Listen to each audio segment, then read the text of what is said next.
Hello, Uganda. Good evening and welcome to this edition of the Hotseat on 933 KFM. I welcome you, our listeners across this beautiful land, the Pearl of Africa. My name is Patrick Amara. Tonight, we focus on the leadership code from the perspective of the Inspectorate of Government, and my guest is Director Leadership Code, Mr. Joram Magezi. Mr. Magezi, thank you so much for joining us. Good evening, sir. Good evening, sir. Thank you too for hosting me. Yes, so now let's get into it, Mr. Magezi, because the Leadership Code, perhaps to not many of our listeners even understand it. Before I start even asking questions, just put us into the preamble, or let us understand what the Leadership Code Act is all about.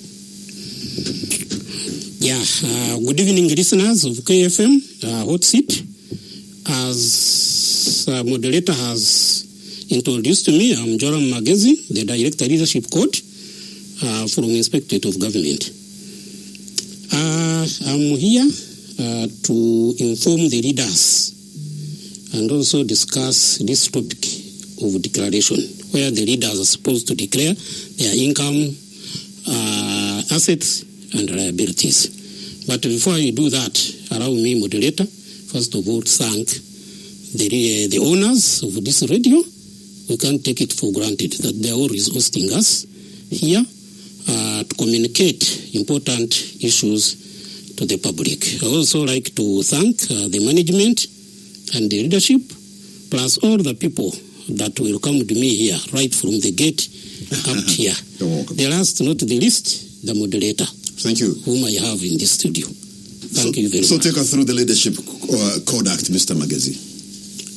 The Leadership Code Act, if I can take you through the history part of it, is that it is originating from the 10-point program of NRM.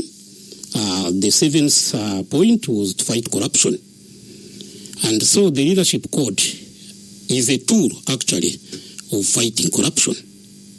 So when the NRM came to power, and they enacted the statute in 1992, but that statute was not operationalized until the Constitution of 1995, which created the Leadership Code. And Article 223, 2 and 234 of the Constitution gave the mandate of enforcing the Leadership Code to the Inspectorate of Government. So this whole Leadership Code, as I understand, is designed to promote integrity, right? Yes. And accountability and transparency. Yes. So since this came into place, do you really see these things happening in Uganda? Do you see accountability? Do you see integrity? Do you see transparency among public leaders and of course, public officers and leaders? I would say so, because the purpose of this Leadership Code actually is to reduce the appetite of the leaders and the public officers from being corrupt. Because at the end of the day, if you steal the money or assets from the government, where will you hide it? Because you will have to declare it, and they will have to ask you, how did you get how did you get them in the first place?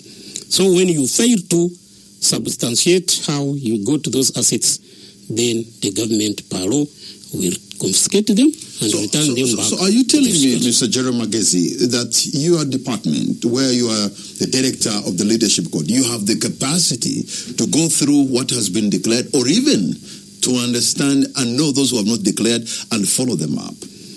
Yes, we do. But for now, I would have wanted, because that one would come toward the end, I would wanted to allow me first take the listeners through of who are the leaders, because here we are talking of leaders declaring their income, assets and liabilities. Then I would take them through why do we have to declare, when to declare, what to declare, how to declare, and how to get assistance in case they get challenges, then the consequences of not declaring, and then what happens after. First thing first, if you may, you have given us why it is important to declare. Yes. But who exactly is required to declare? Fine. The Leadership Code Act, Schedule 2, clarifies who is supposed to declare. These are two categories, the political leaders and the technical leaders. The political leaders range. Those are the leaders. These are the public officers. Yes, the technical leaders, these are the public officers. If you look at the MDs, from the permanent secretary, the heads of the government agencies, the heads of departments, the directors, up to the section level. Then the political leaders, these are the elected leaders from His Excellency the President, the Parliament, the district leaders, up to the level of sub-county heads and their deputies. That is the range. When you go to the Schedule 2, you will find all those details. Then there are category of leaders whom they all thought that they are handling sensitive offices that handle money. For instance, take us through really exactly what do they declare? Before allow me to first finish the leaders, because people are always confusing who is the leader and who is not the leader. Then I will go there. Okay. I was trying to say that such offices like Uganda Revenue Authority, all the officers declare. Judiciary, all the officers declare. Police, all the officers from the ASP and above all declare. Prisons, all the officers from ASP and above declare. All accountants of government, all auditors of government, all the officers that are involved in the procurements of government, because those are the areas, the public, those are the areas we think that are a bit tricky when it comes to handling of resources. And do you give them some kind of timeline when to do this? Because I'm an elected member of parliament, when do I begin to declare? Or maybe, beg your pardon, or maybe I have been appointed permanent secretary or commissioner. When do I declare? And how often do I have to do this? Yes, well, the entry, the law says that at the entry of a leader, within 3 months, you are supposed to declare your income, assets, and liabilities. And thereafter, every 2 years for the leaders. For the public officers, at the entry, within 3 months, you are supposed to declare your income, assets, and liabilities. And thereafter, every 5 years. So, for instance, the leaders declared in 2023. Now we are in the process of declaration March 2023. Actually, the process has started from 1st March. It will end up to 31st March. That's why I'm here, to really inform the leaders and remind them that please declare. Don't wait for the last week to avoid congestion. Ugandans wait until the last day. That's when they want to do everything. So it's normally done in the month of March. It is done in the month of March. That is by law. I don't understand why public officials have to declare once in 5 years and then the elected leaders once in 2 years. What's the rationale behind? The rationale behind is that the leaders, as I've described them, they have very sensitive offices, of which the public need to take keen of and see what they are doing and how they are doing it. Whereas the officers were assumed that they don't have so much really to declare within 2 years, so they gave them 5 years. Okay, but before even look into what to declare, how to declare itself, I still want to know, because what is the workforce in terms of public officials in Uganda? Not everybody is supposed to declare, but what number are we talking about of people who should be declaring? The estimate of the leaders we are looking at is 28,000. These are the leaders. Elected leaders. Both elected and technical leaders. The total people are supposed to have 28,000. Yes, as of now. But the public officials, they estimated to be around 400,000. So what's the difference between the technical and the public officials? Did you say the elected leaders are like 28,000, right? No, the leaders are 28,000. These are both political and technical leaders, as prescribed in the Schedule 2 of so who is the technical leader in this case? Now, the technical leaders are the ones I explained to you, who range from the permanent secretaries in the MDAs I mean in the ministries and through to the directors up to the section heads. And who are the public officials? Then with local governments from the cow up to section heads. So you're talking Then the political leaders are the ones who are elected, right from the president, the members of parliament, the LC5 chairpersons, up to the LC3 chairperson and their you're talking about leaders. almost 500,000 people who should declare. Yes, for the all public officers. That is it. Estimate is about 400,000. That's a logistical nightmare for your office to be able to go through them. It is, but you should know that we no longer get the forms to be filled. We are digital. So we are using the online declaration, that is IGODS. So the leaders just simply go into their computer or their laptops on their phone. For the old leaders, they simply update, either add what they have acquired within that period or subtract what they have disposed of. And within like 30 minutes, he has finished the declaration. So now that you're talking about that, okay, let's go step by step and tell us how the declaration is done, how to declare. And of course, there have been many brochures running around and so much messages of how the leaders can declare. It is very simple. You just go, as I have said, we are using online system. You just go to our website, the Inspector of Government website, that is www.igg.go.ug. You select declaration. It takes you to leaders. You select leaders. You go into self-invitation. This one I want to emphasize it because previously in 2017 and 2019, please do, when the system started, people were invited to declare using the invitation. But that system was changed. Now it is self-invitation. The moment, as I have said, you click to www.igg.go.ug, it takes you to declaration, takes you to leaders, then you make self-invitation. When you make self-invitation, that is it. What do you mean? Then you fill in, the system will show you what to do from there. You either put in your mobile phone or the email address, then you proceed. They will send you messages on the phone to continue, and on the email to continue declaring until you complete and then submit the declaration, and the exercise is over. And you have, it is as simple as that. You have an army of technical officers, you as director, leadership code, to go through all these, coming in from almost 500,000 people. I wouldn't say that we have a big number of manpower, but we have a tool, what we call a verification tool.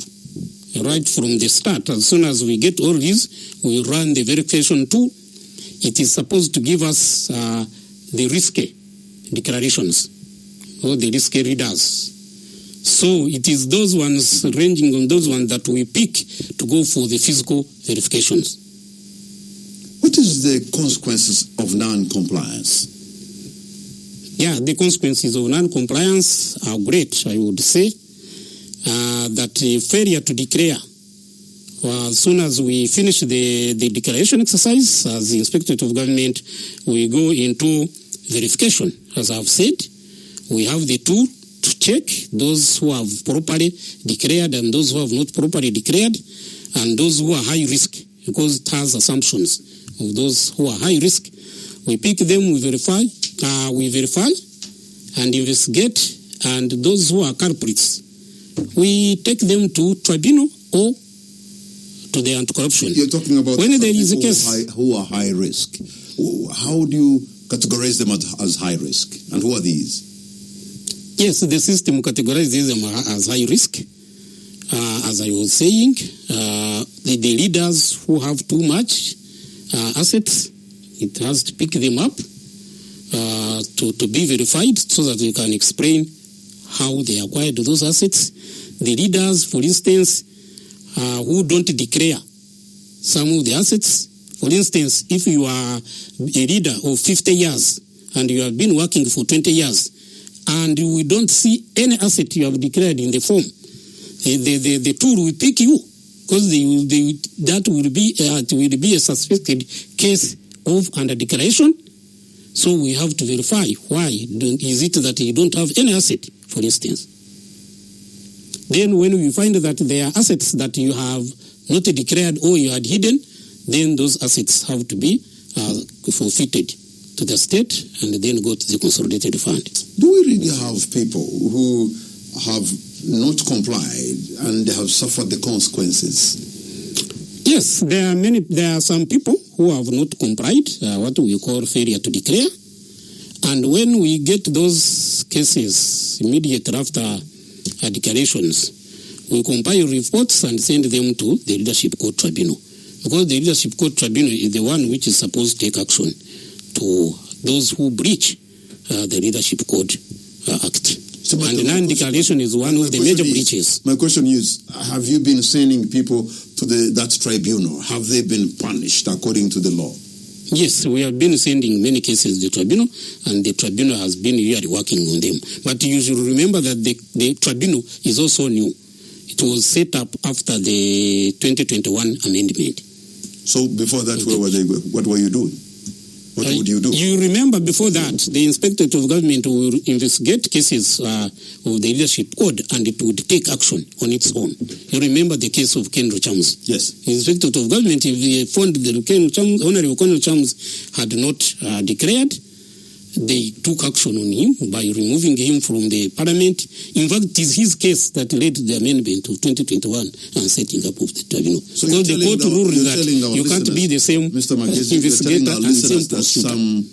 You're telling our listeners that some public officials who have failed short on, who have not complied, some of them have suffered dismissal, and some of them have been disqualified from holding public office. Yes, the punishments range from fines. Some of them are fined, some are cautioned, some are warned.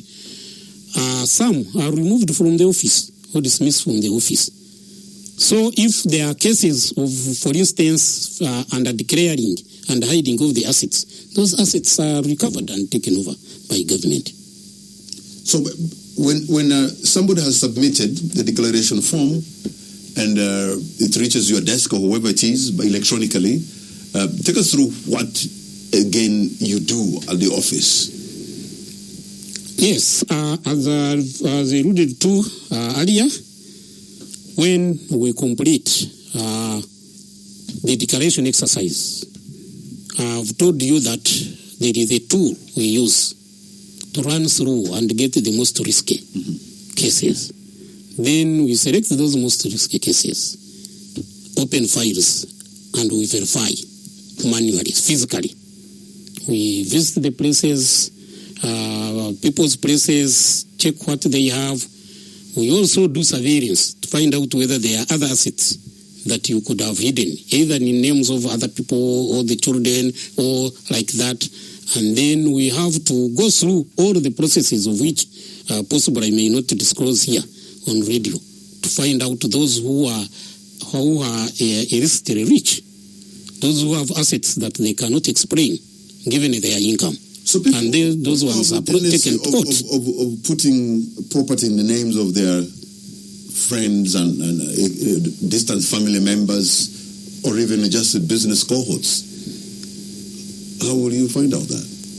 As I've said, we have to use surveillance methods. We have to use the intelligence methods. You can't sit like there and expect that people will not do that. But of course, I caution the leaders that they shouldn't do that, because once they are found, those ones will be forfeited the state. And me and you all know that we have a proverb in our place there that hidden things are eaten by rats. So the more you hide them, the more they will disappear from there. So instead of hiding them, you just declare them and defend them on how you acquired them. Because the whole issue of the leadership code is not that people should not get rich. No, but they should account for how they have got what they have. That is it.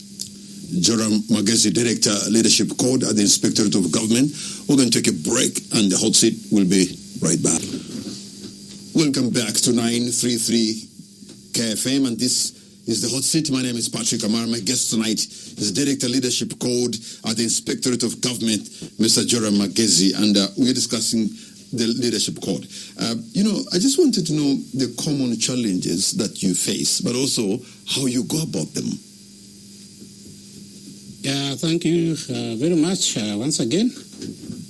The challenges we face, I would say, one of them had indicated too that most of the leaders wait, because the process is from 1st March up to 31st.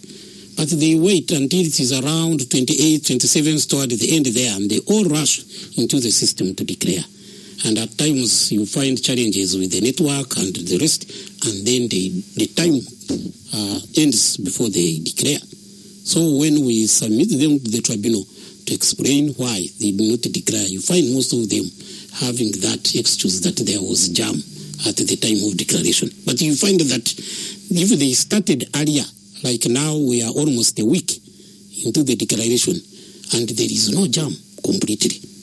So I would like to really urge the leaders that please move in and declare early to avoid those challenges of jamming toward the end. Some of them, when they change their phone numbers and emails, they don't update us. And so at times we struggle getting those new emails and phones, yet the system has to work on the two, because we are trying to protect their data and make sure that everything they do is private. So we have to send messages to their emails and to their phones. So some of them, when they change, they don't notify us to change on the register. Of course, we have been also having the challenge of leaders, especially the political leaders, who leave office massively, like in local governments. Because, as I have said, for instance, all the councillors are leaders. So you will find like 2021 elections, almost 70% of those people didn't come up. So we have to almost to reconstitute a new register for the leaders going forward.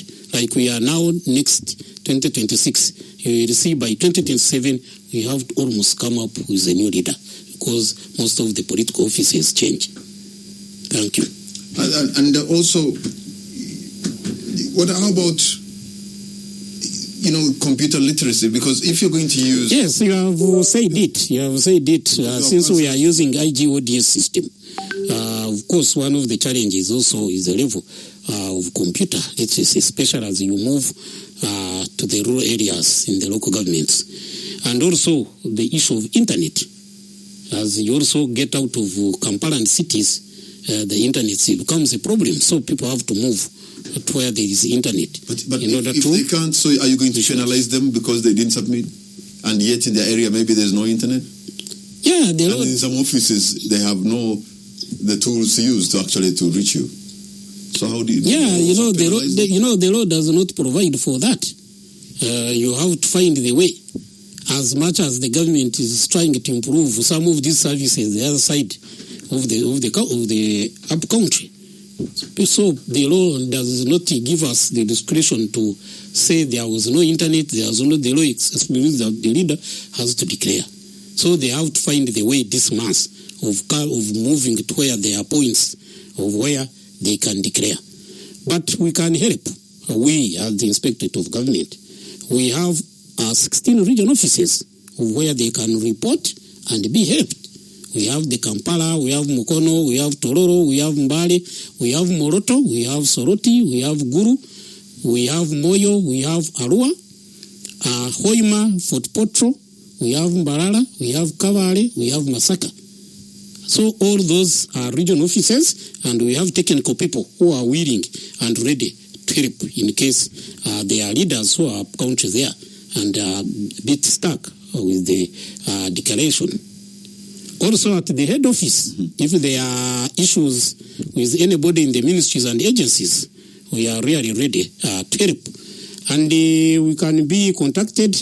You can send the email on declaration at igg.go.ug, or you can ring toll-free lines, that is 0800-111-666, or 0800-111-777. Oh, we also have mobile lines, that is 0783-991-6 326, 0783991132, and also the WhatsApp number. That is 0707-721-146. So all these numbers can be helped. They are helplines. Yes, they are helpline, and you can be helped. Plus the regional setting. Can somebody know? Somebody can send an email, maybe it doesn't come. He fails to verify whether it has been submitted. Is there some kind of an acknowledgement here? Yes. The moment you complete the exercise of declaration, first of all, we advise that as soon as you complete and you get the submission token, print the copy, because the form provides for printing, or save to your email or whatever, so that you get your own copy. Then after that, you submit. After you have submitted, the system will send you the message thanking you for declaring. So the moment you receive that message, you know you have completed and your form has been received. Allow me also to say this before I get my time taken up.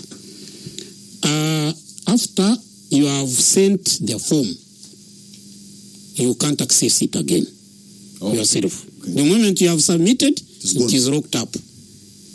And if it is you who wants the form, or there is something you have forgotten or to add or something, you have to write to the Inspector General of Government, who will authorize and open for you the system to access your form. But these forms, again, because at times people normally say, how we want help in the exercise of fighting corruption, but how do we get these forms? These forms are public documents. You can access them, but you have to follow Declaration of Regulations 2022. There is a form of which you have to fill if you want to get somebody else's declaration form. Then you pay 100,000. The access to information. Yes. Access to declared information. Yes. Okay, take us through how I can access such information and what kind of people can apply to get that information that has been declared. Yes, that's what I was trying to explain. Mm-hmm. That if the information is yours, the leader, you write and request the Inspector General of Government to give you your information. They will verify and confirm that it is you. They will give it to you free of charge. You don't need to pay. Because there are some, for instance, financial institutions that require some leaders to have declared. If they are to deal with them, they come and get those forms, satisfy them, they go and revisit it. Like the entire of judiciary. Mm-hmm. Before promotions, before getting the job there, you have to show that you have been a responsible leader and declaring. So such people, we give them their own forms. Now, if you need a form of that information, must pay 100,000. No. Mm-hmm. If it is yours, you don't pay anything. It is only the law provides for paying 100,000 if you need information of somebody, the declaration of another leader. What kind of person would come seeking such information of someone else? No, any person, because the people are encouraged to really report and participate in the fight against corruption. And I've told you that the whole essence of this leadership code, it is a tool of fighting corruption. Then there are times people who have applied to get information, and then probably they help you in saying, you know what, this is not all. Yes, that is true. That is true. But I was trying to tell you the process of how they have to do that, because information is not open to everybody. As much as there is free access to information, but I have told you there are regulations, and there is a form of which you have to follow. Pay that. After that, then the Inspector General of Government have to look at the reasons of why you need information. The reasons must be for purposes of fighting corruption, but not for personal grants or quarrels or others. So the moment the Inspector General of Government is not satisfied with the reasons, they will not give you the form. So in other words, the moment they are satisfied with your reasons, especially if your reasons are towards fighting corruption, or if there is a case in court and the information is needed to sort out the case in court, or if agencies that are constitutionally given powers to investigate, like CID, like ODPP, and the rest, and need the information, then the Inspectorate of Government will give. So you can actually, at times, accept or reject an application that requires to access a declaration form? Yes, that's what we do. We either accept or reject, depending on the reasons. If so the Inspector General of Government has to be criminal certified. Investigations, do they also have to pay government officials doing their work? No, government officials don't pay. It is the individuals who pay. And how long do you take to respond to an application for somebody who wants to access that information? Is it a come and you go, or you have to wait after your application? It is almost instant since the information is digitalized.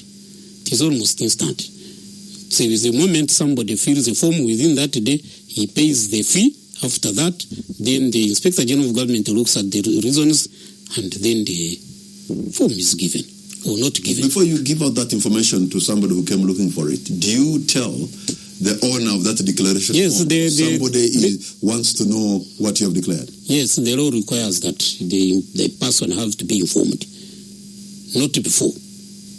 After the form has been given, the owner of the form has been informed that your form has been given so and so, and the reasons.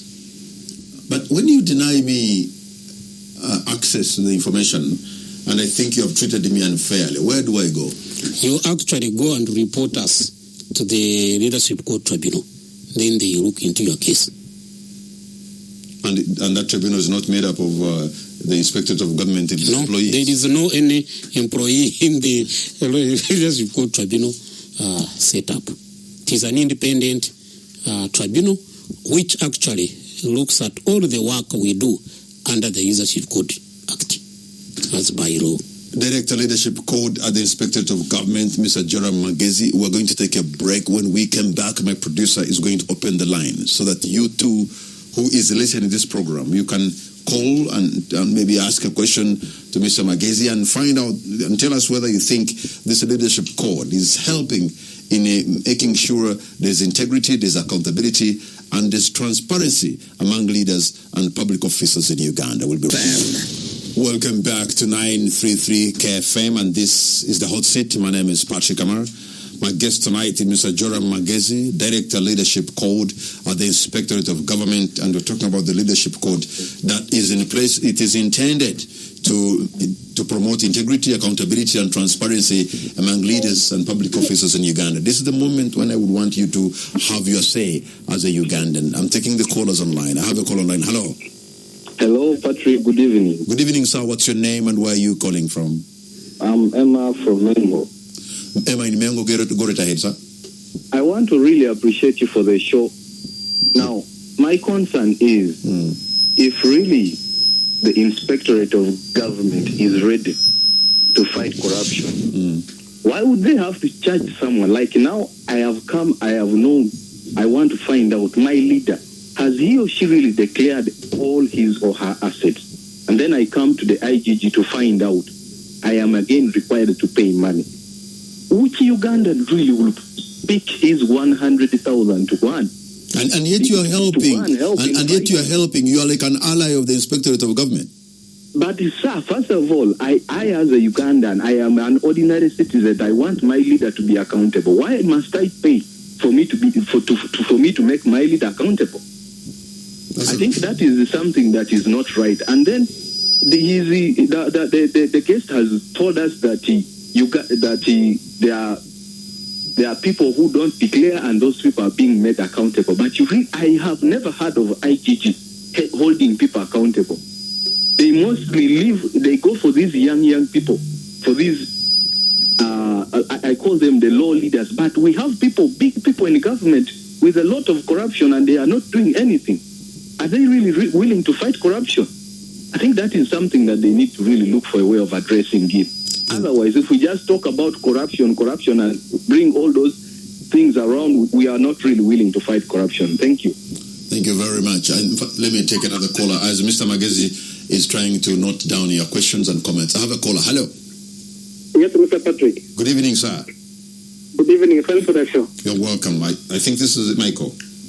Definitely. definitely disagree. Okay. I want to thank Mr. Magezi for his insight on this issue of fighting corruption for sure. But a quick one. We have seen and heard public servants or officials have resigned. When they know that the government is after them about corruption issues, most of them have resigned from being in public offices. And they go into private matters or private ownership of anything. When do you come in at that time, at that incident? Then finally, the political leaders, if his or her term of office ends, when he has not declared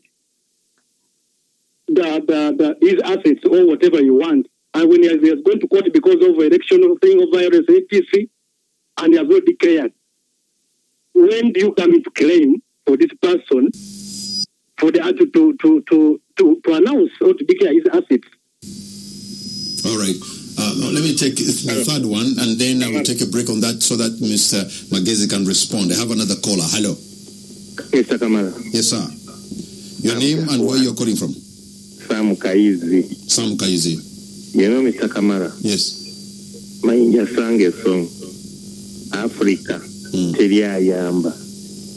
Those Mr. Magazines have established a very good system, like he has described them. But let me tell you what I hear.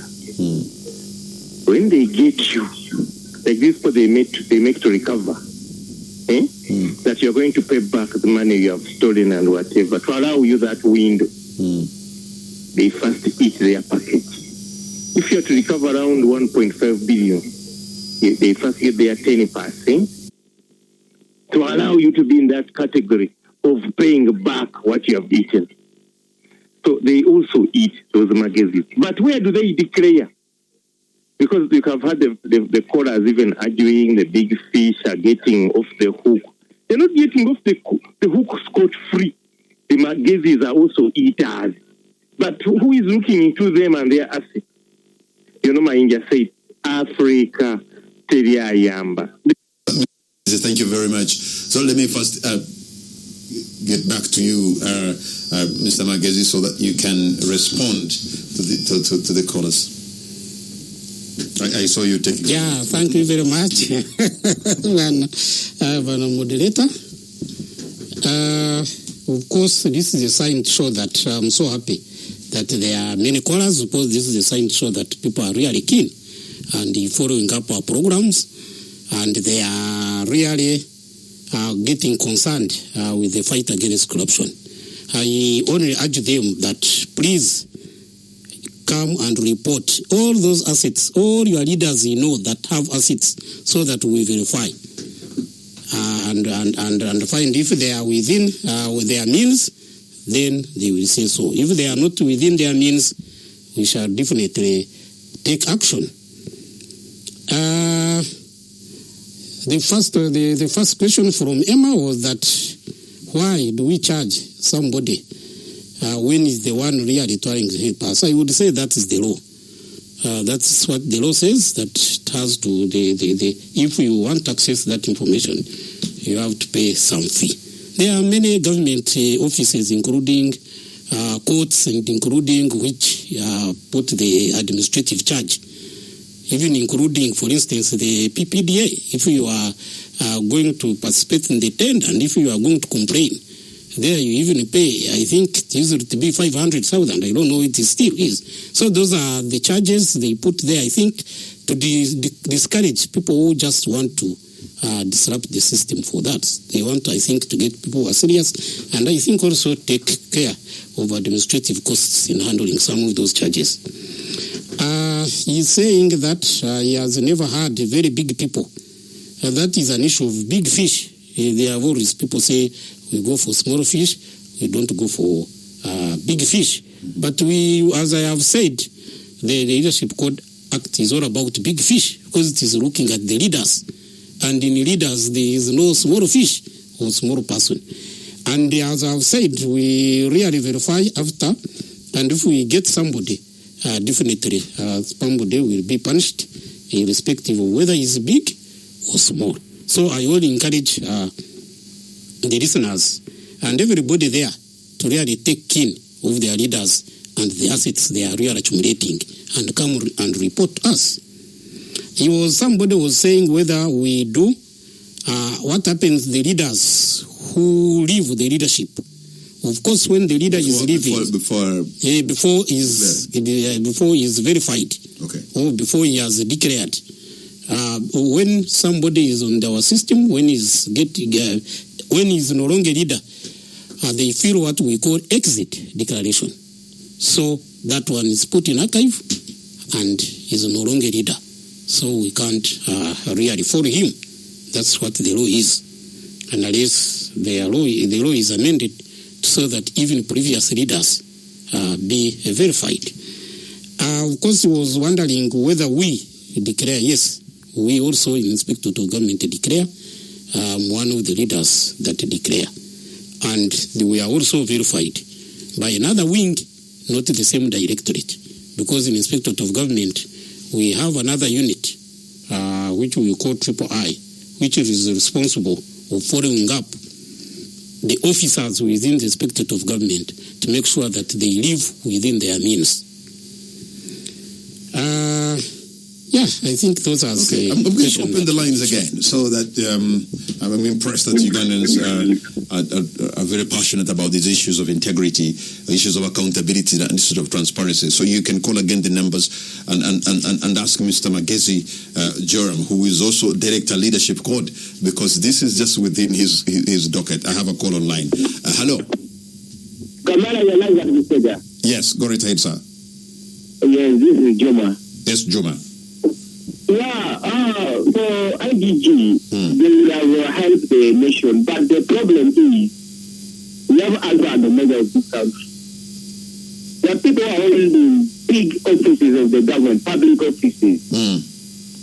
Even when I know that the other office is alarming. The iron sheet is missing and rotating around there. You find those executive members, because they are untouchable, even the IGG staff, they will come to the radio to announce for us to be the one, but they don't deny them to come. But how about that higher offices? What action are they taking about them? We want to see the action physically like it is. Then we shall believe that IGG, they are working. Okay, thank you very much, Mr. Juma there. Let me also try to take another call online. I have a caller. Hello. Yes, good evening, Mr. Kamara. Good evening, sir. What's your name and where are you calling from? My name is Gilbert and I'm calling from Kampala. Okay, Gilbert, go right ahead, sir. Thanks for that. So, in the first place, you're welcome. I want to say something about the selective application of the law, as I have observed it. I think there has been some political interference from the power that one time the President of the Republic of Uganda, Mr. Museveni, was saying that UPDF officers at a certain level should not actually be forced or prevented from declaring their assets. I'm not sure if IGG has taken a note of that, or do they really declare as far as the law is concerned? I wanted to ask that. Okay. Thank you very much for your input there. So now let me get back to the studio, and if you can quickly go through some of these concerns as we are trying to conclude our discussion tonight. Yeah, thank you very much. Moderator, again, as I've said, there seems to be many callers, and to me, that this is very good because it shows me that people are interested in this topic of fighting corruption and the leadership code in general. I would say that the two callers are almost asking the same issue. The other gentleman asked of the unattachables, the big people, selective applying of the law, and I would like to inform the listeners that surely there is no selective application of the law. As I have told you the process, the moment we complete verification, we run the verification tool of the system to tell us who is risky and not risky. Then after picking those who are risky, we verify them, and when we find there are problems, we really take action. Okay. Our time is out. If you can just, in case you have any to respond to, what's going to be your concluding remark? Yeah, my concluding remarks is once again thank all the listeners, thank the management, and thank the moderator who was able to take us through this exercise. I would like to urge leaders, please proceed to declare now, because the exercise is on. It started from 1st and it is ending on 31st of March 2025. And there will be no extension beyond that. Consequences of not declaring are grave. Thank you very much. Thank you very much, Mr. Joram Magezi, Director Leadership Code at the Inspectorate of Government. And I also want to thank you, the listeners, for the privilege of your company. Good night and God bless.